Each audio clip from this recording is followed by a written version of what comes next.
À voix égale.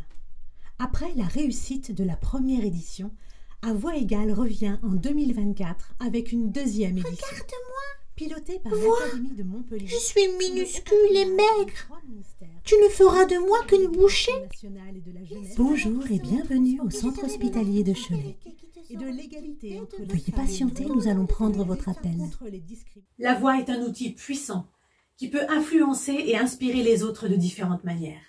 Elle détend, elle a le pouvoir de transmettre des émotions, de communiquer des idées et de créer des connexions profondes entre les individus. Je m'appelle Karine Forcier, j'ai 51 ans et je suis adjoint administratif au centre hospitalier de Cholet depuis 13 ans. Ayant été choriste de studio dans mon jeune temps, j'ai décidé il y a 10 ans, pour amener un peu de répit et de bien-être aux agents de l'hôpital, de créer et d'animer un atelier chant détente au sein de l'établissement. Je joue avec ma voix depuis que je sais parler.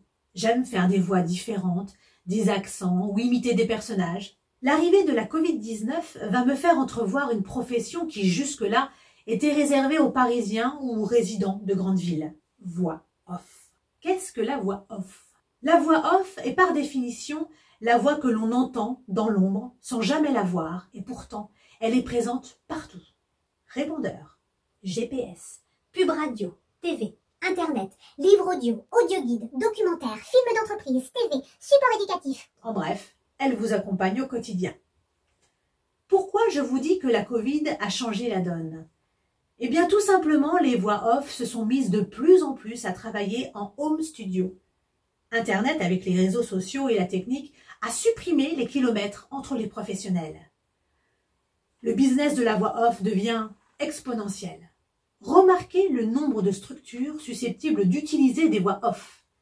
Radio nationale et locale, web radio, édition de livres audio, podcast, télé nationale et locale, société avec attente téléphonique, audiotel, téléphone mobile, internet. Je veux faire partie de cette aventure.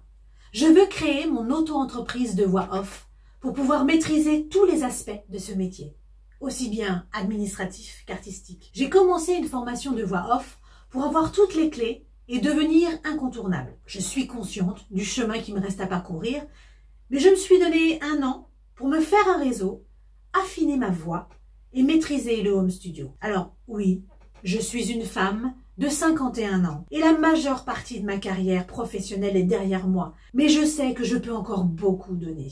Ces années passées loin d'être handicapantes m'ont permis de réfléchir et d'analyser calmement mon projet sans la fougue de la jeunesse. Alors je vous dis à bientôt sur les ondes.